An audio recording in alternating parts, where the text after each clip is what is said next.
In the vast expanse of the galactic community, where civilized species had evolved on gentle worlds under caring suns, there existed a universal truth that every ambassador, every military commander, every trader knew by heart: never underestimate a species by their appearance. But, when the first human delegation arrived at the Galactic Council chambers, this wisdom was forgotten in an instant. They looked so ordinary. Soft skin that seemed vulnerable to the slightest scratch. No natural armor plating, no venomous fangs, no electromagnetic discharge organs. Their technology was primitive by galactic standards, their ships held together with what appeared to be controlled explosions and desperate engineering. They spoke of something called Earth with a fondness that seemed naive, describing a world of blue skies and green fields as if it were paradise itself. The council members exchanged knowing glances. Another primitive species from the galaxy's outer rim, probably seeking protection from the hegemony wars that had been raging for decades. They would be useful as manual laborers, perhaps, or in some minor support role. Certainly nothing that would threaten the established order of things. How wrong they were. Because what the galactic community didn't understand, what they couldn't possibly comprehend, was that humans didn't come from a gentle world of blue skies and soft breezes. They came from a nightmare of a planet where everything, from the smallest microbe to the largest predator, was designed by evolution's cruelest hand to kill. They came from a world where the very air could burn your lungs, where the water could freeze or boil you within moments, where the ground itself could open up and swallow entire cities. They came from what the galaxy would soon learn to call a Deathworld. And, when the hegemony finally turned its attention to this unassuming species and their backward little planet, when they sent their finest warriors and their most advanced fleets to claim what seemed like easy prey, they discovered something that would shatter every assumption about warfare, about survival, about what it truly meant to be forged in the crucible of an unforgiving world. They were about to learn what happened when you went to battle with humans. They were about to learn what a death world truly creates. The crystalline halls of the Galactic Council Station hummed with the usual mix of languages, pheromone signatures, and electromagnetic pulses that served as communication for the 112-member species. Ambassador Zethkri of the Valerian Empire adjusted his ceremonial battle scarves, the ancient silk rustling against his armored carapace as he reviewed the day's agenda on his neural interface. Another first contact ceremony. The third one this solar cycle. Ever since the hegemony wars had begun spreading through the outer rim territories, more and more primitive species had been seeking council protection. Most were desperate refugees from worlds already conquered, bearing tales of the hegemony's ruthless efficiency in stripping planets of resources and enslaving populations.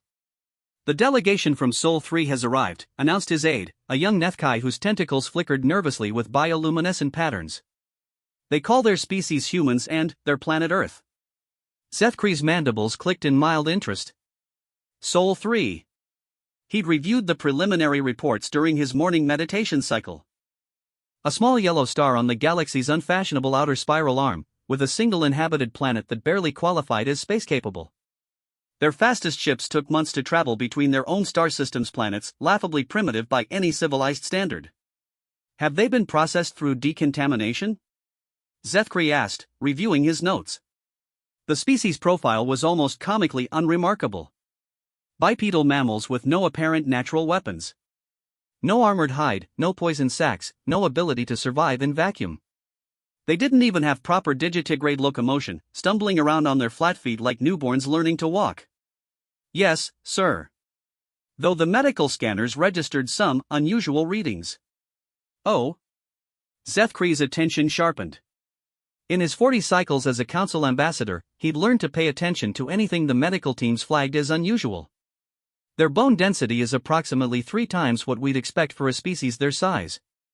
Their muscle tissue shows extensive redundancy patterns, and their cardiovascular system appears to be massively over-engineered. Dr. Plixtai noted that their blood carries oxygen with such efficiency that they could theoretically survive in atmospheric conditions that would kill most known species. Zethkri frowned, his compound eyes processing this information. Genetic modification? No, sir. All scans indicate these are natural evolutionary traits. But, sir.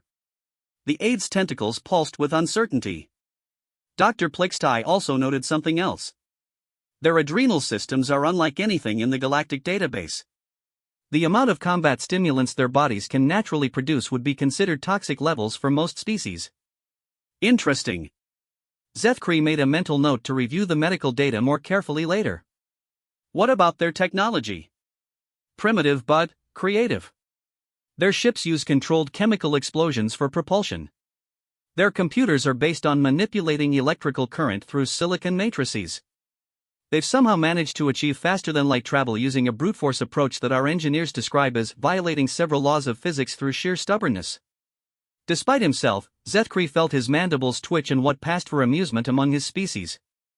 He'd encountered brute force engineering before. Usually, it was a sign of a species too primitive to understand elegant solutions, but occasionally it produced results that surprised everyone. The ceremonial chimes echoed through the great chamber, indicating that the session was about to begin. Zethkri took his position at the curved amphitheater that served as the council's meeting hall, watching as representatives from dozens of species arranged themselves according to ancient protocols. The crystalline concordats delegates sparkled in their alcoves, while the gas giant dwellers of the Nefurian collective floated in their atmospheric bubbles. The great doors dilated, and the human delegation entered. Zethkri's first impression was of how utterly unremarkable they looked. Three bipedal figures in simple, dark clothing that appeared to be made from plant fibers. No visible weapons, no armor, no technological augmentations. They moved with an easy confidence that seemed almost naive given their circumstances. The lead human was a female, the species apparently having retained sexual dimorphism with graying hair and calm eyes that seemed to take in everything without apparent judgment. She was flanked by two males, one young with alert, quick movements, the other older with scars on his visible skin that spoke of some kind of combat experience.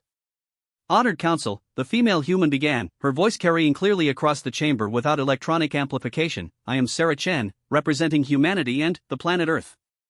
We come seeking membership in the Galactic Council and, if possible, assistance in defending our world from the advancing hegemony forces. A ripple of barely contained amusement passed through the chamber. Another primitive species, asking for protection they couldn't possibly provide for themselves.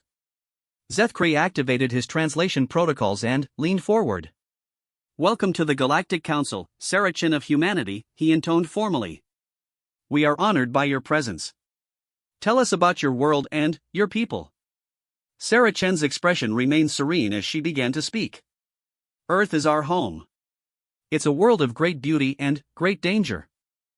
Our continents are separated by vast oceans that can swallow ships whole. Our weather systems generate winds that can level cities. Our ground can shake and split, spewing molten rock that burns everything in its path. Our sky can throw down ice the size of small vehicles, or unleash electrical discharges that can instantly kill. She paused, and Zethkri noticed something strange in her eyes. Not fear, not sadness, but something that looked almost like fondness. Our planet hosts millions of species, and most of them are trying to kill everything else. We share our world with creatures that can crush bones with their jaws, that can inject toxins that shut down nervous systems in seconds, that can track their prey for days without rest. In our oceans swim animals larger than your smaller spacecraft, with intelligence that rivals our own and no reason to be friendly. The chamber had grown remarkably quiet. Several species that had been engaging in side conversations had stopped to listen. We have diseases that can kill in hours, plants that can blind or poison with a touch, insects that carry plagues. Our very air carries spores and particles that would be lethal to most life forms. The radiation from our star causes cancer. Our magnetic field fluctuates enough to disrupt sensitive electronics. Sarah Chen smiled then, and Zethkri felt a chill run down his spine for reasons he couldn't identify. We call it home, she said simply. And we love it. Councillor Vrexhan of the Mercantile Federation leaned forward, his tentacled bulk shifting in his specialized chair. You speak as if your world is hostile to life. How did your species develop under such conditions? The scarred human male stepped forward slightly. By getting tougher, he said. His voice carried a gravelly quality that spoke of damage and repair. I'm Colonel Marcus Webb, Earth Defense Force. Ma'am, with your permission? Sarah Chen nodded, and Webb continued. Every human child learns to survive from birth. We're born helpless, more so than most species, but that just means we have to learn fast. By the time we're adults, we've survived diseases that would kill most galactic species, recovered from injuries that would be permanent disabilities elsewhere, and learned to thrive in conditions that most of you would consider uninhabitable. Surely you exaggerate, suggested Councillor Primneth, her crystalline form chiming softly with skepticism. No species could survive such conditions and still develop civilization. The young human male actually laughed, and Zethkri noticed that several council members recoiled slightly at the sound. There was something in that laugh, something that spoke of dark humor and hard-won experience. Dr. James Harrison, the young human, introduced himself. Xenobiology specialist. Counselor Primneff, with respect, you're thinking like someone from a civilized world. Earth isn't civilized. Earth doesn't care about your survival. Earth will kill you if you make a mistake, and it will kill you if you don't make a mistake but just happen to be in the wrong place at the wrong time. He gestured casually with one hand, and Zethkri noticed the casual way the human moved, as if always ready for sudden action. We developed civilization not because our world was kind to us, but because it wasn't. We learned to cooperate because cooperation was the only way to survive. We learned to make tools because our bodies weren't equipped with natural weapons.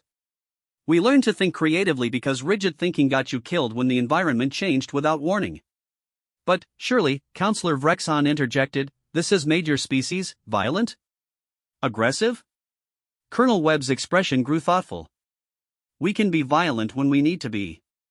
But, most humans prefer peace. War is just another form of problem solving for us. It's not our first choice, but, when peaceful solutions fail. He shrugged. We're very good at solving problems. Sarah Chan stepped forward again. Honored Council, we're not here to boast about our world's harshness or our species' resilience. We're here because we need help. The hegemony has been expanding toward our sector, and their advanced scouts have already probed our system. We know what they do to species they consider primitive or useful. She paused, and, when she continued, her voice carried a weight that made several council members shift uncomfortably. We've been monitoring galactic communications for some time now. We know about the worlds they've conquered, the species they've enslaved or eliminated. We know about the Council's attempts to stop them and... She looked directly at Zethkri. We know about the defeats. An uncomfortable silence filled the chamber. The hegemony wars had not been going well for the Council forces. The hegemony's combination of advanced technology and ruthless tactics had proven devastatingly effective against species that had known peace for centuries. What exactly are you asking for? Zethkri asked carefully. Membership in the Council, with full rights and responsibilities, Sarah Chen replied immediately. Access to galactic technology and trade networks. And, if possible, military assistance when the hegemony arrives. And, in return? Sarah Chen smiled again, and, this time Zethkri was certain about the chill that ran down his spine. In return, we offer our friendship and our alliance. We offer our unique perspective on survival and problem solving. And... She paused, glancing at her companions. We offer to show you what a species forged on a Deathworld can do when they're properly motivated. Colonel Webb stepped forward again. Honored Council, we understand your hesitation. We're primitive by your standards. Our technology is crude. Our ships are slow. We don't have energy shields or quantum weapons or any of the advanced systems your militaries consider standard. He smiled, and Zethkri realized with growing unease that human facial expressions, while similar to many species, carried subtleties that were somehow deeply unsettling. But, we have something your enemies haven't encountered before, Webb continued. We have desperation refined into strategy. We have problem-solving honed by constant survival pressure. We have creativity born from facing impossible odds and finding a way to win anyway. Dr. Harrison nodded enthusiastically. Every human military officer studies the wars of our history. We've had thousands of years to perfect the art of conflict. We've fought with sticks and stones, with chemical explosives, with atomic weapons. We've fought in deserts and jungles, in frozen wastelands and underwater. We fought when outnumbered 100 to 1 and when our technology was centuries behind our enemies. And, prompted Counselor Primneff. And, we usually win, Harrison said simply. Not always. But, usually. Because losing means extinction, and humans are very, very good at refusing to go extinct. The chamber fell silent again, but this time the silence felt different. More thoughtful. More worried. Zethkri activated his private communication channel to Dr. Plixtai. Those medical readings you mentioned. The unusual biological adaptations. Could they be the result of evolutionary pressure from a hostile environment? Absolutely, came the immediate reply. Sir, I've been reviewing the data while listening to their presentation. These beings aren't just adapted for survival, they're over-adapted. Their fight-or-flight responses are hyperactive by our standards. Their pain tolerance is extreme. Their ability to function under stress is unlike anything I've seen. It's as if their entire species has been naturally selected for warfare. Zethkri considered this as he looked at the three humans standing calmly before the council. They didn't look like warriors. They looked ordinary. Pleasant, even.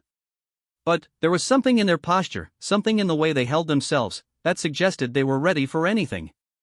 Ready for threats that might emerge from any direction at any moment. We'll need to review your application according to standard protocols, Zethkri said finally. The process typically takes several standard time units. We understand, Sarachan replied. But, I should mention that our long-range sensors have detected hegemony fleet movements approximately 6 months out from our system. We don't have the luxury of extended deliberations. 6 months.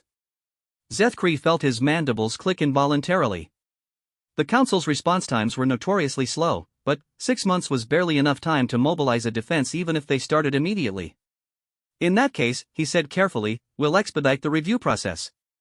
In the meantime, perhaps you could provide us with more detailed information about your defensive capabilities? Colonel Webb's smile widened slightly. Of course, Honored Council. Though I should warn you, you might find our approach to military defense somewhat unconventional. As the formal session concluded and the human delegation was escorted to guest quarters, Zethkri found himself reviewing their presentation again and again. There had been something in their manner, something in their casual confidence when discussing their world's dangers, that suggested depths he hadn't fully grasped. He activated his personal research protocols and began pulling up everything the Council's databases contained about Deathworld evolution and adaptive biology. What he found made him summon his aide immediately. I want a full ecological and military analysis of the Sol system, he ordered. And I want it completed within 1 standard day. Sir? Is there a problem? Zethkri looked toward the guest quarters where the humans were undoubtedly settling in for the night, probably completely comfortable in an environment that would kill most galactic species within hours. I'm beginning to think, he said slowly, that we may have seriously underestimated our new applicants. And, if I'm right, the hegemony is about to make the same mistake. He paused, his compound eyes reflecting the starlight streaming through the observation ports. The question is whether that will be good news or bad news for the rest of us. The tactical analysis chamber deep within the Galactic Council station hummed with activity as Dr. Plixtai finished uploading the human biological data to the main display. Zethkri stood before the holographic projections, his mandibles clicking rapidly as he processed the information, a sure sign of deep concern among his species. This can't be correct, Admiral Korthvar growled, his massive Centaurian frame dominating one side of the chamber. The old warrior's fur bristled as he reviewed the medical scans. No species naturally produces this level of stress hormones and survives. The data is verified through 3 independent scanner systems, Dr. Plixtai replied, her tentacles weaving through the holographic displays to highlight specific readings. Their adrenal systems alone could kill most galactic species through overstimulation, but these humans appear to thrive on it. General Sixtai of the mechanized brigades leaned forward, her cybernetic implants whirring softly as she processed the information. What about their claimed defensive capabilities? Have we received their military specifications yet? Zethkri activated another display, showing the preliminary data the humans had provided. They've been remarkably forthcoming, actually.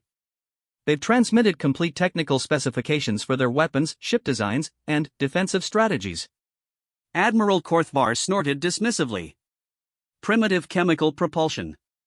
Kinetic weapons that require physical projectiles. Their largest ships are barely the size of our escort vessels. He gestured at the technical readouts with disdain. Their most advanced weapons use controlled fusion reactions. We were using technology like this 3,000 years ago. Yes, Dr. Plixtai said quietly, but look at how they use it. She manipulated the display to show human weapons specifications. Their kinetic weapons don't just fire projectiles, they fire projectiles at significant fractions of light speed using electromagnetic acceleration. Their primitive chemical explosives are precisely engineered to maximize destructive potential. And their fusion weapons. She paused, her tentacles pulsing with uncertainty. They've designed them not just for maximum yield, but for maximum psychological impact. General SYX's optical sensors focused sharply. Explain. Their fusion weapons are designed to irradiate target areas for extended periods. Not just to destroy, but to make territory uninhabitable for decades. They call them area denial weapons. Dr. Plixtai's voice carried a note of disturbed fascination. They've created weapons specifically designed to make their own planet uninhabitable rather than lose it to an enemy. The chamber fell silent. The concept of deliberately poisoning one's own world was almost incomprehensible to species that had known peace for millennia. That's... Admiral Korthvar's voice trailed off. That's thinking like a Deathworld species, Zethkri said quietly. They're not just willing to die for their territory, they're willing to make sure no one else can use it either. The chamber's main doors chimed, and Colonel Webb entered, followed by Dr. Harrison. The humans had been invited to present their defensive strategies to the Council's military leadership, though Zethkri suspected most of the gathered officers expected a brief, somewhat amusing demonstration of primitive tactics. Honored military leaders, Colonel Webb began, his scarred face serious as he surveyed the assembled officers. Thank you for agreeing to this briefing. Dr. Harrison and I are going to walk you through human military philosophy and defensive strategies. He gestured, and Dr. Harrison activated a portable device that projected its own holographic display. First, I should explain something about human psychology that might not be obvious from our biological scans. The display showed a complex neural mapping. Humans have what we call pattern recognition intuition. We're exceptionally good at identifying threats and opportunities in complex, chaotic environments. This skill evolved because our environment was constantly trying to kill us in new and creative ways. Admiral Korthvar leaned forward. And this affects your military thinking how? Colonel Webb smiled, that unsettling human expression that somehow suggested both humor and violence. It means we're very good at finding weaknesses in systems that appear perfect. We're good at identifying single points of failure. And we're exceptionally good at turning enemy strengths into liabilities. He gestured to Dr. Harrison, who manipulated the display to show tactical scenarios. For example, energy shields. Most galactic military forces rely heavily on energy shield technology for defense, correct? General SYXI nodded. Energy shields can deflect most known weapons systems. They're the foundation of modern defensive strategy. Exactly, Dr. Harrison said. But energy shields require massive power generation. They create electromagnetic signatures that can be detected across star systems. And they're vulnerable to specific types of attacks. The display shifted to show human weapon designs that the officers hadn't seen before. These are what we call shield breaker weapons. They don't try to overpower energy shields, they exploit the physics of how shields work. Admiral Korthvar studied the designs, his expression growing increasingly troubled. These weapons would be useless against any other target. Correct, Colonel Webb agreed cheerfully. They're single-purpose weapons designed specifically to neutralize energy shield technology. Once the shields are down, we use conventional weapons for the actual attack. But that requires carrying specialized weapons for every possible enemy technology, General SIXTI protested. It's incredibly inefficient. Dr. Harrison shrugged. Inefficient by your standards, maybe. But remember, we come from a world where you have to be prepared for everything. We're used to carrying multiple tools for multiple threats. The display changed again, showing human ship designs in detail. Admiral Korthvar frowned as he studied them. These designs, they appear to have multiple redundant systems. Every critical system has at least 3 backups, Colonel Webb confirmed. Life support, propulsion, weapons, communications. If you destroy one system, the ship keeps fighting. If you destroy 2 systems, the ship keeps fighting. You have to destroy the entire ship to stop it. That seems paranoid, General SIXTI observed. We prefer prepared, Dr. Harrison replied. Remember, we evolved in an environment where a single failure meant death. We build redundancy into everything. Zethkri activated his personal communication channel. Dr. Plixtai, have you completed the analysis of their ship construction materials? Yes, sir. And it's remarkable. They don't use the advanced composites that most galactic species prefer. Instead, they use incredibly dense, heavy materials that can absorb enormous amounts of damage. Their ships are built like fortresses that happen to fly. Colonel Webb seemed to sense the private conversation and smiled. Ambassador Zethkri, you're wondering about our construction philosophy, aren't you? Zethkri's mandibles clicked in surprise. How did you? Pattern recognition, Webb said simply. You've been reviewing data feeds while we talk. Your aide has been sending you information about our technology. And, you have the expression of someone who's beginning to understand something they weren't expecting. He gestured to the ship displays. Our ships are built to take damage and keep fighting. Your ships are built to avoid damage entirely. Both approaches work until they don't. Meaning? Admiral Korthvar prompted. Dr. Harrison manipulated the display to show comparative combat scenarios. Meaning that when your advanced, elegant solutions fail, they fail completely. When our crude, brute force solutions fail, they usually fail gradually, giving us time to adapt. Show them the boarding protocols, Colonel Webb suggested. Dr. Harrison nodded and changed the display again. This is where human thinking really diverges from galactic norms. Most space combat doctrines focus on destroying enemy ships from a distance. Humans prefer to capture enemy ships whenever possible. The display showed detailed schematics for human boarding equipment, portable cutting tools, armor designed for zero-gravity combat, weapons optimized for fighting inside spacecraft. You fight inside enemy ships? General SYXDI's optical sensors whirred as she processed this concept. Constantly, Colonel Webb confirmed. It's much more efficient than destroying the ship. You eliminate the enemy crew, capture their technology, and add their vessel to your own fleet. But, the risks, Admiral Korthvar began. Are acceptable, Dr. Harrison interrupted. Remember, humans are evolved for close-quarters survival. We're actually more effective in confined spaces than in open warfare. Spacecraft corridors are just another environment we've learned to dominate. The display shifted to show human combat armor and personal weapons. Zethkri noticed that several of the military officers were shifting uncomfortably as they studied the designs.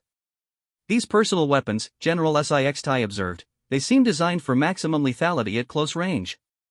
They are, Colonel Webb agreed. When you're fighting inside a spacecraft, you need weapons that will eliminate threats quickly without damaging critical systems. We've spent thousands of years perfecting close-quarters combat. Admiral Korthvar leaned back in his chair, his massive frame suddenly looking less imposing. Colonel Webb, Dr. Harrison, I must ask a direct question. Are humans naturally aggressive? Are you a warrior species? The two humans exchanged glances, and Dr. Harrison laughed, that unsettling sound that made several officers twitch. Admiral, most humans are peaceful. We prefer diplomacy, trade, cultural exchange. We enjoy art and music and literature. We love our families and our communities. War is something we do when we have to, not something we want to do. Colonel Webb nodded agreement. But, when we do have to fight, we fight to win. Not to make a point, not to demonstrate superiority, not to gain honor. We fight to eliminate threats permanently so we can go back to being peaceful. The hegemony forces you've been fighting, Dr. Harrison continued, they fight for conquest, for resources, for ideology. They have limits, things they won't do, lines they won't cross. His expression grew serious. Humans fight for survival. We don't have those limits. The chamber fell silent again, but this time the silence was heavy with understanding. Zethkri activated the display showing current hegemony fleet movements toward human space. The hegemony advance force will reach your system in approximately 5 standard months, he said.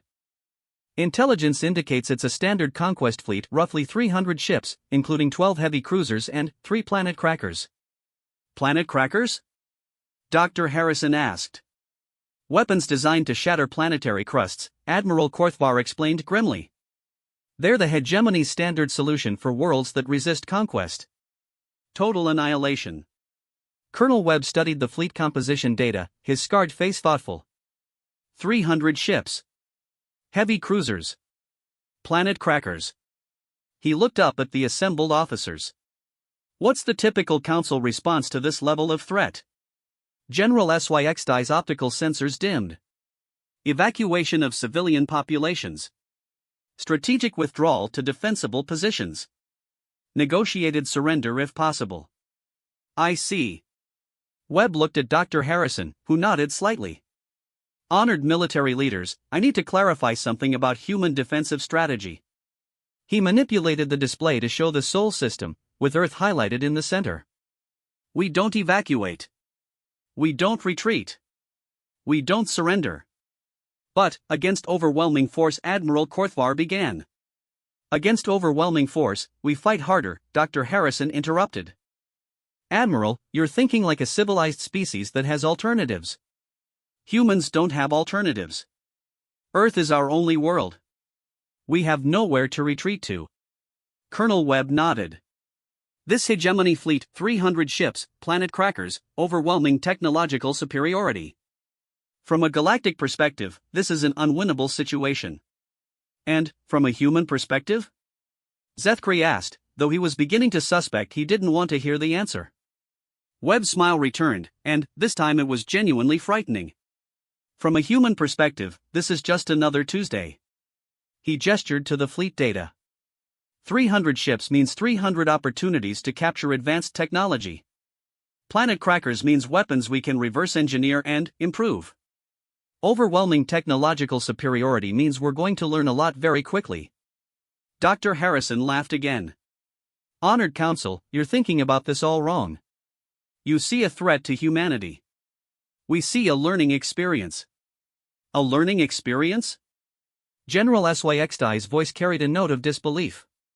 Every species that's ever attacked Earth has taught us something new, Colonel Webb explained. We learned metallurgy from the first invaders who tried to conquer us with bronze weapons. We learned chemistry from those who brought gunpowder. We learned nuclear physics from those who threatened us with atomic weapons. And, each time, Dr. Harrison added, we took what they taught us and improved on it. Then, we used it against them. Admiral Korthvar's fur was bristling again. You're talking about fighting a technologically superior force with primitive weapons and, somehow winning. No, Admiral, Webb corrected. We're talking about fighting a technologically superior force with their own weapons. After we take them away from them. The display changed to show human combat doctrine in detail. Zethkri studied the tactical plans with growing amazement and horror. These strategies, he said slowly, they're not defensive. No, Dr. Harrison agreed. They're not. But, you're facing overwhelming odds. Surely defensive strategies would be more appropriate? Colonel Webb shook his head. Ambassador, you're still thinking like someone from a civilized world. Defensive strategies are for when you have something to fall back on. When you have nowhere to retreat to, the only viable strategy is to attack. Attack 300 ships with what force? Admiral Korthvar demanded. With whatever force we have, Webb replied simply. Plus whatever force we can capture, steal, or improvise from the materials at hand. Dr. Harrison manipulated the display again. The hegemony has been conquering civilized species for decades. Species that fight according to established military doctrine. Species that have rules of engagement. Species that surrender when defeat becomes inevitable. And? General SYXDI prompted. And, they've never fought anyone like us, Webb said. His voice carried a certainty that was somehow more unsettling than any threat. They've never fought a species that considers inevitable defeat just another tactical problem to solve. Zethkri felt his mandibles clicking rapidly as he processed the implications of what the humans were saying.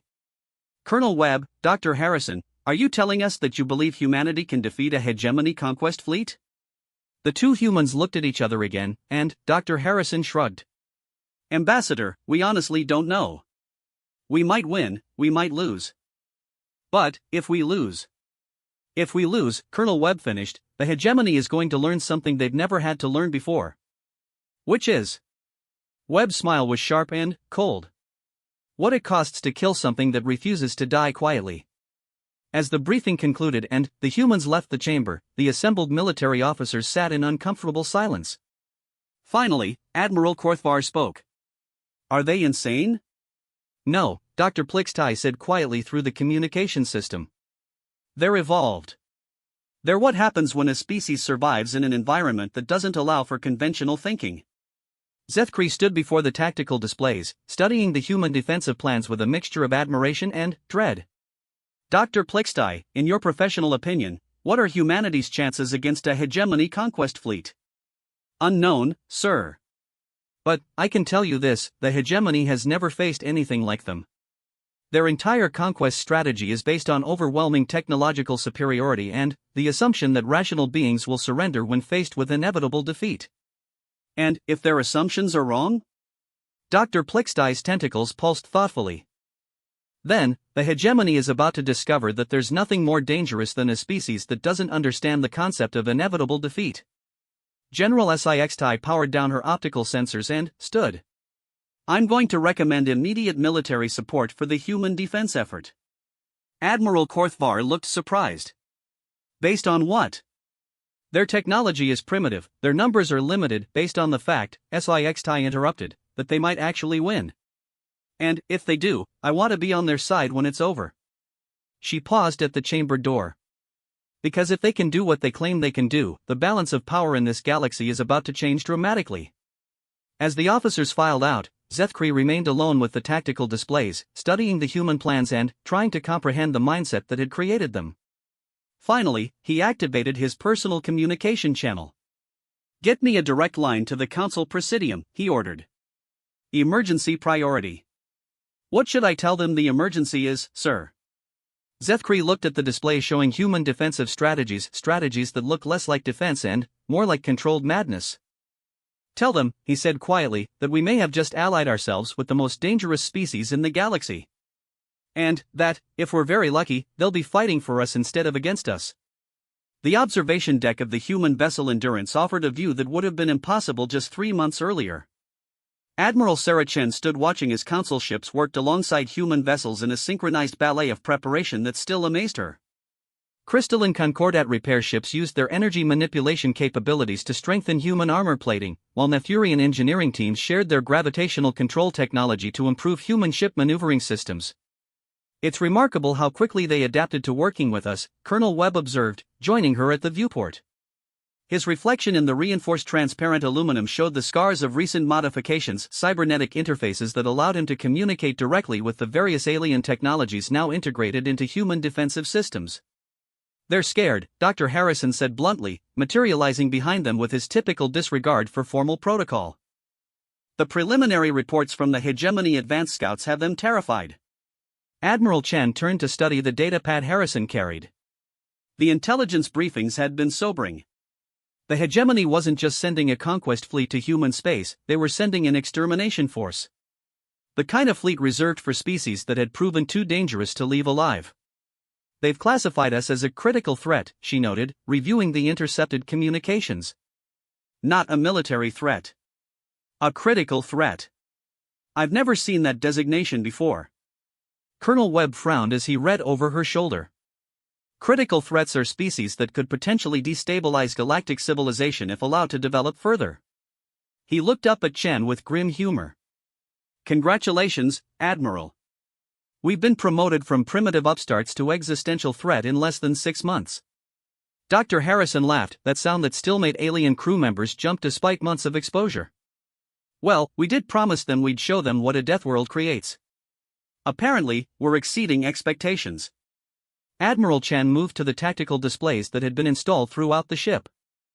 The integration of human and alien technologies had produced results that surprised everyone. Human redundancy engineering combined with alien energy manipulation had created ships that were both incredibly resilient and devastatingly effective. Status report on the fleet modifications, she requested. Better than expected, Webb replied, activating the holographic displays. The gravitational manipulation systems the Nethurians provided have allowed us to mount much heavier weapons than our ships were originally designed for. The Valerian armor silk integration has made our hulls nearly impervious to energy weapons. And, the crystalline Concordat's power distribution networks have tripled our effective combat duration. What about the new weapons systems? Dr. Harrison's grin was absolutely predatory. Oh, those are beautiful. We've combined our kinetic acceleration technology with alien energy focusing systems. The result is projectile weapons that can punch through any known shield technology while delivering energy payloads that make our old nuclear weapons look like firecrackers. Admiral Chen studied the weapon specifications with professional appreciation. The humans hadn't just adopted alien technology, they'd improved it in ways that made the original designers uncomfortable. The hegemony won't have seen anything like these systems before, Webb observed. Their intelligence on human capabilities is at least 6 months old, and we've completely rebuilt our defensive capacity since then. Good. Chen moved to the strategic overview. But, remember, surprise only works once. After the first engagement, they'll adapt. We need to make sure the first engagement costs them enough that adaptation becomes irrelevant. The communication system chimed, and the image of Ambassador Zethkri appeared on the main display. His mandibles were clicking rapidly. Chen had learned this indicated severe stress among his species. Admiral Chen, we've received updated intelligence on the hegemony fleet composition. I'm afraid the news is disturbing. Chen gestured for him to continue. They're not sending the standard conquest fleet we expected. Long-range scans indicate they're deploying their full 7th fleet, over 800 ships, including 24 planet crackers and their new experimental weapon. Experimental weapon? Dr. Harrison asked, his voice suddenly sharp. Something they call a reality anchor. Our scientists aren't entirely certain what it does, but the energy signatures suggest it's designed to prevent faster-than-light travel in large areas of space. Colonel Webb and Admiral Chen exchanged glances. Human defensive strategy relied heavily on mobility, the ability to strike and retreat, to attack from unexpected angles, to avoid being pinned down by superior numbers. How large an area? Chen asked. Approximately, a full star system. The silence that followed was broken by Dr. Harrison's whistling, a peculiarly human sound that he'd never bothered to explain to their alien allies. Well, he said finally, that's inconvenient. Admiral Chen studied the updated intelligence data, her expression thoughtful. Ambassador Zethkri, what's the Council's response to this development? Zethkri's mandibles clicked even faster. The Presidium has voted to recommend immediate evacuation of the Sol system. They're prepared to offer humanity sanctuary on several Council worlds until the crisis passes. I see. Chen's voice was carefully neutral. And their assessment of our chances in a direct confrontation? Admiral, with respect, their assessment is that humanity would be completely annihilated within hours of first contact. The 7th Fleet has never been defeated. It's conquered 17 star systems in the past 2 years alone. Colonel Webb moved to stand beside Chen, and she could feel the familiar presence of human solidarity that had sustained them through countless impossible situations. Ambassador, she said quietly, please convey to the Presidium our gratitude for their offer of sanctuary. But we won't be evacuating. Admiral Chen, I understand human courage, but this isn't a matter of bravery. This is a matter of mathematics. 800 ships against how many human vessels? 73 combat-capable ships, Dr. Harrison said cheerfully. Plus about 200 support vessels, mining platforms, and converted civilian craft. You see? Zethkri's voice carried desperate urgency. The numbers alone make victory impossible. Admiral Chen smiled, that expression that had become legendary among Council species for its ability to simultaneously inspire confidence and terror. Ambassador, you're thinking like someone who fights civilized wars with civilized rules. We're not going to fight them ship to ship in open space according to established military doctrine. Then, how will you fight them? Colonel Webb gestured to the tactical displays. Like humans. Like something they've never encountered before and have no idea how to handle. The display shifted to show the Sol system in detail, with defensive preparations highlighted throughout the asteroid belt, the gas giant moons, and the space around Earth itself. This isn't going to be a battle, Dr. Harrison explained with evident enthusiasm. This is going to be a demonstration in applied Deathworld problem-solving. Admiral Chen activated a secure channel. Dr. Martinez, please join us in the observation deck. And bring the special weapons briefing files. A few minutes later, Dr. Elena Martinez entered the compartment carrying a data case that made several of the alien-designed systems in the room emit warning sounds. She was a small woman with graying hair and the kind of calm, focused demeanor that came from spending decades working with extremely dangerous materials. Ambassador Zethkri, Admiral Chen said formally, this is Dr. Elena Martinez, head of our Theoretical Weapons Division. Elena, the ambassador is concerned about our ability to handle the incoming hegemony fleet. Dr. Martinez smiled politely and activated her data case. The holographic display that emerged made Ambassador Zethkri's mandibles stop clicking entirely, never a good sign. These are the weapons systems we've developed specifically for this engagement, Martinez explained calmly. We call them hegemony problems. The first display showed what appeared to be a standard asteroid, but the internal structure revealed complex machinery and massive energy signatures. Kinetic bombardment platforms, Martinez explained. We've hollowed out asteroids and filled them with gravitational acceleration systems. When activated, they can launch projectiles at approximately 40% light speed with pinpoint accuracy across interplanetary distances. Zethkri's compound eyes processed the technical specifications with growing horror. But the energy requirements, the gravitational stress, you could destabilize planetary orbits. Only temporarily, Dr. Harrison said cheerfully. We ran the calculations. The effects should fade within a few decades. Decades? It's acceptable, Admiral Chen said with calm certainty. Moving on to the next system, Elena. Dr. Martinez activated another display showing what appeared to be ordinary space debris scattered throughout the outer system. Stealth mines, she explained. Each one contains a miniaturized fusion reactor programmed to detonate when it detects hegemony energy signatures. We've deployed approximately 10,000 of them throughout the system. 10,000 nuclear weapons scattered through your star system? Zethkri's voice had risen several octaves. Oh no, Martinez corrected gently. Not nuclear. These use a refined fusion process that Dr. Harrison developed. Each one has approximately 50 times the yield of our old nuclear weapons. Colonel Webb noticed Zethkri's expression and added helpfully, "Don't worry, Ambassador. They're designed not to detonate near inhabited areas. Unless the hegemony tries to attack Earth directly, in which case all bets are off." Dr. Martinez continued to the next display. Viral weapons systems. We've developed computer programs designed specifically to infiltrate and disable hegemony technology. They're embedded in false energy signatures that appear to be human ship drives failing under stress. When hegemony ships move to investigate what appears to be disabled human vessels, Admiral Chen explained, they'll download the viruses directly into their core systems. And then? Zethkri asked weakly. Dr. Harrison's grin was absolutely feral. And then, their own ships start working for us. The final display showed Earth itself, but with a network of energy patterns that made the entire planet look like a fortress. Planetary defense grid, Dr. Martinez said. Every major city, every industrial center, every population area on Earth is now connected to a unified defense network. If the hegemony tries to crack the planet, the entire planet fights back, Admiral Chen finished. Every power plant, every factory, every communications array becomes part of a single weapons system. Zethkri stared at the displays in obvious shock. You've turned your entire world into a weapon.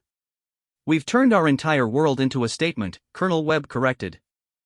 Anyone who wants to destroy humanity will have to work for it. But the risks, Zethkri protested. If any of these systems malfunction, if the calculations are wrong, you could destroy your own planet. The humans exchanged glances, and Admiral Chen shrugged. Ambassador, we're facing extermination. If we lose, we die. If our defenses malfunction, we die. If we do nothing, we die. At least this way, we have a chance. And if we win, Dr. Harrison added with that unsettling laugh, we'll have proven something important. Which is? Admiral Chen's smile was sharp and cold. That there's no such thing as acceptable losses when you're fighting for survival. The communication system chimed again, and a new voice joined the conversation. Admiral Korthvar of the Council Defense Fleet. Admiral Chen, we've just received long-range scanner data from the Hegemony Fleet. They'll be entering your outer system in approximately 72 hours. Understood, Admiral Korthvar. Are Council forces prepared to assist as planned? Admiral. Korthvar's voice carried a note of uncertainty. The Council Presidium has voted to maintain minimum safe distance during the engagement. We'll provide sensor data and emergency evacuation if needed, but direct military assistance has been withdrawn. The humans absorbed this information without apparent surprise or anger. We understand, Admiral Chen said calmly. You have your people to think about. Admiral Chen, I want you to know that this decision doesn't reflect doubt about human courage or capability. It's just that you're not sure we can win, and you don't want to lose Council ships finding out, Colonel Webb said without hostility. We get it. Dr. Martinez closed her data case. Admiral Korthvar, will you at least maintain communication during the engagement? For historical records? Of course. We want to, that is, we hope to document whatever happens. After the communication ended, the observation deck fell silent. Admiral Chen looked out at the scattered human ships, the alien vessels withdrawing to safe distances, and the vast emptiness of space where, in less than 3 days, the most powerful military force in the galaxy would arrive with orders to destroy everything humanity had ever built. Any regrets? She asked her companions. Colonel Webb shook his head. We knew the Council wouldn't fight alongside us when the real shooting started. They're civilized. They have too much to lose. And, us? Dr. Martinez asked. What do we have to lose? Dr. Harrison laughed again, but this time the sound carried something different, not humor, not threat, but a kind of fierce joy that spoke of challenges welcomed and impossible odds embraced. Nothing we weren't going to lose anyway, he said. But we have something to gain. Which is? Admiral Chen turned back to the tactical displays, studying the defensive preparations that represented humanity's answer to inevitable defeat. The chance to show the galaxy what we're really made of, she said quietly. The chance to prove that there are worse things than dying. Such as? Her smile was sharp as broken glass. Such as underestimating a species that learned to survive on a planet that actively tried to kill them every single day. Colonel Webb activated the ship-wide communication system. All stations, this is Colonel Webb. The Hegemony 7th Fleet will arrive in approximately 72 hours. All defensive systems are to be brought to full readiness. All personnel are to report to battle stations. He paused, and, when he continued, his voice carried the weight of centuries of human history, all the wars fought against impossible odds, all the victories snatched from certain defeat, all the times humanity had refused to accept the inevitable. Remember, he said, we're not just fighting for Earth. We're not just fighting for humanity. We're fighting to show the galaxy that there are species that don't know how to quit. Dr. Harrison moved to his own station, where displays showed the various experimental weapon systems coming online throughout the Sol system. 72 hours, he mused. I wonder if that's enough time for the Hegemony to figure out what they're really walking into. Admiral Chen watched as the last of the Council ships moved to minimum safe distance, leaving humanity alone with its preparations and its determination. Probably not, she said with satisfaction. But it's definitely enough time for us to get ready to teach them. The Endurance continued its orbit around Earth, its sensors tracking the approach of the largest military force ever assembled to destroy a single species. In 72 hours, the galaxy would learn what happened when an unstoppable force met something that refused to be moved. And, somewhere in the vast emptiness between stars, 800 Hegemony ships continued their approach toward what they expected would be the easiest conquest of their careers. They were about to discover just how wrong it was possible to be. Fleet Admiral Vorthake of the Hegemony 7th Fleet stood on the command bridge of his flagship, the Inevitable Conquest, and reviewed the final approach data to the primitive system designated Sol. His scaled hide rippled with satisfaction as he studied the tactical displays. 800 ships, the most powerful fleet in Hegemony history, against a handful of primitives with chemical rockets and kinetic weapons. Status report, he commanded, his voice carrying the authority of 3 decades of successful conquests. All ships report combat readiness, Fleet Admiral, replied his aide, Commander Teshvor. Long-range scans confirmed the intelligence reports. Approximately 70 human vessels detected, primitive technology, no energy shields or advanced weapons systems. Vorthake's predatory smile revealed rows of razor-sharp teeth. The humans had been classified as a critical threat to galactic stability, but, looking at their pathetic defensive preparations, he couldn't understand why. Perhaps the Council was simply overreacting to their barbaric philosophy. Have they made any attempt to communicate? He asked. Negative, sir. Standard surrender protocols transmitted 48 hours ago. No response received. Typical primitive pride, Vorthake mused. They probably don't understand the futility of resistance. Very well. Activate the reality anchor. I want to make sure none of their ships escape to spread word of their defeat. The massive device at the center of his fleet powered up, sending gravitational waves throughout the system that would prevent any faster-than-light travel. It was a new weapon, designed specifically for dealing with species that might try to flee rather than face honorable defeat. Reality anchor activated and stable, Fleet Admiral. All human vessels are now trapped in the system. Excellent. Begin standard conquest approach. Outer system reconnaissance, eliminate any military installations, then, proceed to the inhabited planet for surrender negotiations. What Vorthake didn't know was that 1,200 kilometers away, hidden inside what appeared to be a routine asteroid, Dr. Elena Martinez watched the hegemony fleet's arrival with professional interest. Interesting, she murmured into her communication device. They're using a gravitational anchor system. Just like the intelligence reports suggested they might. Admiral Chen's voice crackled back through the encrypted channel. Does that interfere with our preparations? Not at all, Martinez replied cheerfully. Actually, it makes things easier. Now we know exactly where their command ship is, and we know they can't retreat easily either. She activated her control systems, and, throughout the asteroid belt, dozens of seemingly ordinary rocks began to power up weapon systems that would have impressed even the hegemony engineers if they had been able to detect them. On the bridge of the inevitable conquest, Commander Teshfor frowned at his sensor readings. Fleet Admiral, I'm detecting some unusual energy fluctuations throughout the asteroid belt. Vorthake barely glanced at the displays. Probably the humans trying to hide some of their ships among the debris. Standard primitive tactic. Send Squadron 7 to investigate and eliminate any threats. 12 hegemony cruisers peeled away from the main formation and accelerated toward the asteroid belt. They were among the most advanced warships in the galaxy, equipped with energy shields that could deflect any known weapon and armed with plasma cannons capable of reducing planets to molten slag. Squadron 7's commander, Captain Krextal, watched the asteroids grow larger on his displays. Sensors detect multiple energy sources among the debris field. Preparing to engage. Target acquisition locked, his weapons officer reported. Firing plasma batteries. The energy beams lanced out toward what appeared to be a cluster of ordinary space rocks. The weapons struck their targets with devastating force, vaporizing several smaller asteroids and revealing nothing. Empty space where the energy readings had originated. What happened to the energy sources? Captain Krextal demanded. Unknown, sir. They appear to have moved. Asteroids don't move on their own, you fool. Scan again.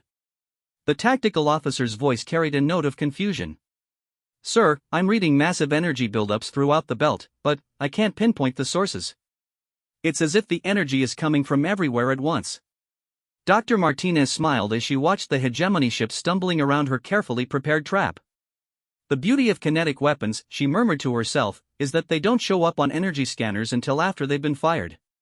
She activated the first wave of her asteroid bombardment platforms. Throughout the belt, 37 asteroids that had been carefully hollowed out and equipped with gravitational acceleration systems opened fire simultaneously.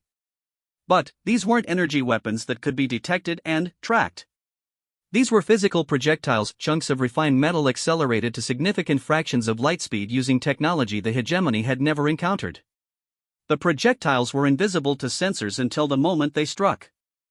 Squadron 7's ships had exactly 1.2 seconds to register massive kinetic impacts before their energy shields, designed to deflect energy weapons, proved completely useless against solid matter moving at relativistic speeds. Captain Krextal had just enough time to scream, "What are they firing at us?" before his ship's hull was punched through by a projectile moving at 30% light speed. The kinetic energy release was roughly equivalent to a small fusion bomb, and his cruisers simply disintegrated. Within 15 seconds, all 12 ships of Squadron 7 had been reduced to expanding clouds of superheated debris. On the bridge of the inevitable conquest, the tactical displays suddenly flared with destruction markers. Squadron 7 has been eliminated, the tactical officer reported in a voice carefully controlled to hide his shock. Fleet Admiral Vorthake stared at the displays in disbelief. 12 of his finest ships, destroyed in seconds by weapons that hadn't even shown up on sensors. What happened? What did they hit us with? Unknown, sir. No energy discharge detected, no plasma signatures, no recognizable weapons patterns. They just died. For the first time in his career, Vorthake felt a chill of uncertainty. He activated his personal communication channel to Hegemony High Command. Control, this is Fleet Admiral Vorthake. Request immediate intelligence update on human weapons capabilities. My forward squadron has been eliminated by unknown weapon systems. The response came back within minutes, and Vorthake's scaled hide paled as he read the updated intelligence files. Kinetic weapons, he muttered.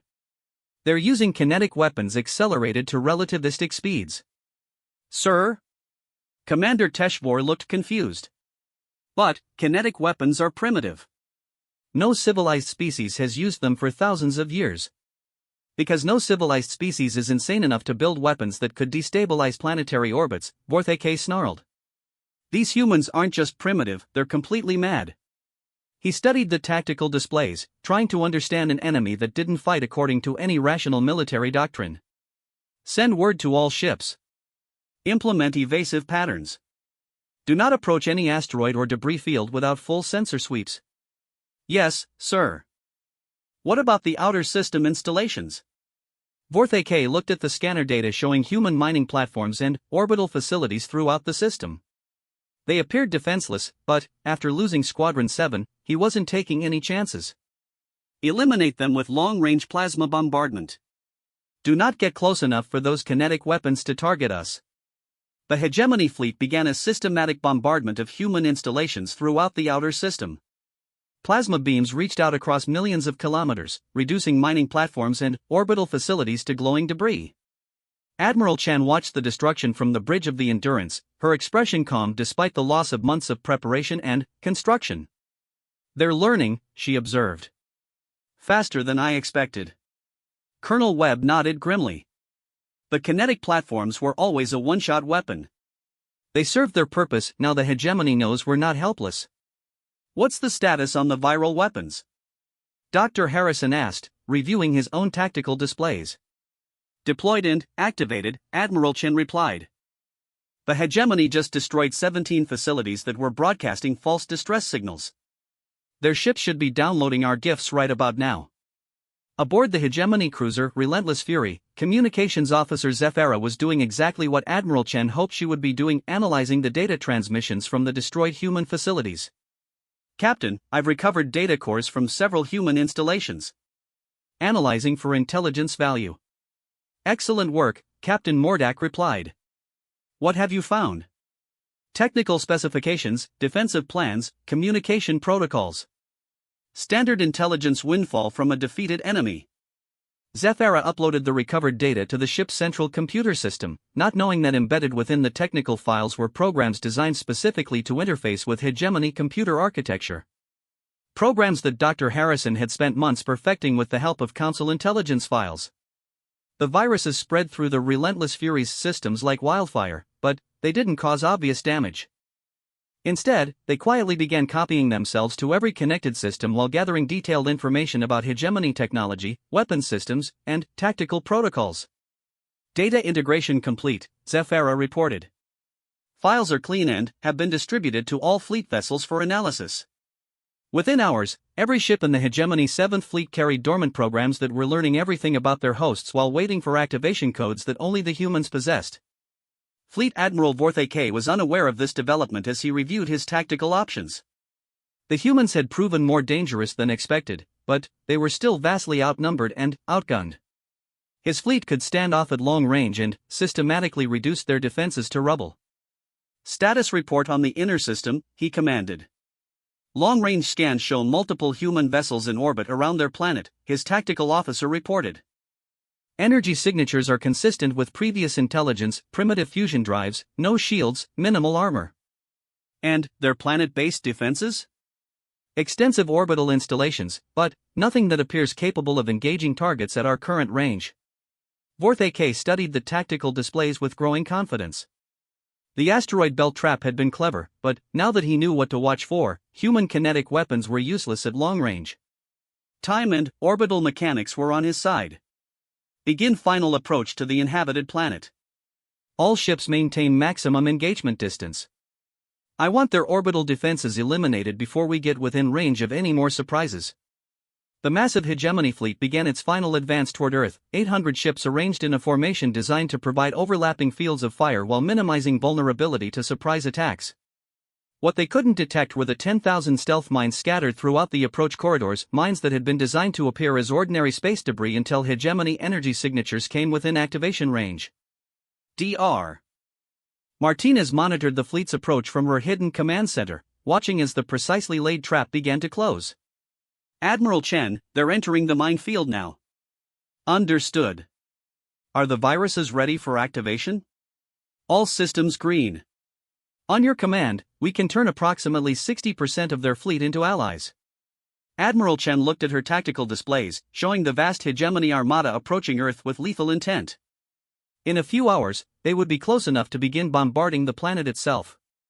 Not yet, she decided. Let them get closer. I want them committed to the attack before we show them what we're really capable of. Colonel Webb frowned. Admiral, if we wait too long, they'll be in position to crack the planet before we can stop them. Admiral Chen's smile was sharp as broken glass. Marcus, you're thinking like someone who's planning to fight a defensive battle. Remember, we're not trying to defend Earth from the hegemony. We're not? No. We're trying to capture a fleet of 800 advanced starships and add them to humanity's growing navy. The silence on the bridge was broken only by the soft hum of computers and the distant vibration of the ship's engines. Finally, Dr. Harrison started laughing, that unsettling sound that had become the unofficial anthem of human military operations. I love this species, he said to no one in particular.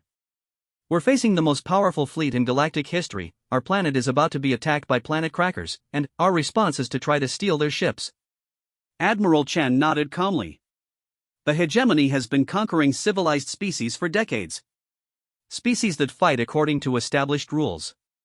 Species that surrender when faced with overwhelming odds. And, we're not civilized? Colonel Webb asked with amusement. We're human, Chen replied simply. We don't have rules. We have objectives. On the bridge of the inevitable conquest, Fleet Admiral Vorthake watched his fleet advance toward the primitive blue-green world that would soon be reduced to a lifeless rock. The humans had proven more clever than expected, but cleverness without overwhelming force was ultimately useless. Range to target, he inquired. 6 hours to optimal bombardment distance, Fleet Admiral. Excellent. Signal all ships to prepare planet cracker protocols. I want this world reduced to molten slag within the hour of our arrival. He settled back in his command chair, unaware that buried deep in his ship's computer systems, programs were awakening that would soon give him a very different perspective on human capabilities. The Battle of Seoul was about to enter its second phase, and the hegemony was about to learn the difference between conquering a civilized species and fighting something that had evolved to survive on a Deathworld. They were about to discover that humans didn't just refuse to surrender. They refused to lose a fleet. Admiral Vorthake watched the blue-green planet grow larger on his displays, unaware that in 15 minutes, his entire understanding of warfare was about to be shattered. His fleet moved in perfect formation toward Earth, 800 ships representing the pinnacle of hegemony military power, each one capable of reducing a civilization to ashes. Range to primary target, he inquired, his scaled hide rippling with anticipation. 4 hours to optimal bombardment distance, his tactical officer reported. All planet cracker weapons are charged and ready. Vorthake nodded with satisfaction. The humans had proven annoyingly clever with their asteroid ambush, but now they were trapped in their own system with nowhere to run. Soon, their primitive planet would be nothing but molten rock drifting in space. He was studying the final approach vectors when his communications officer suddenly straightened in alarm.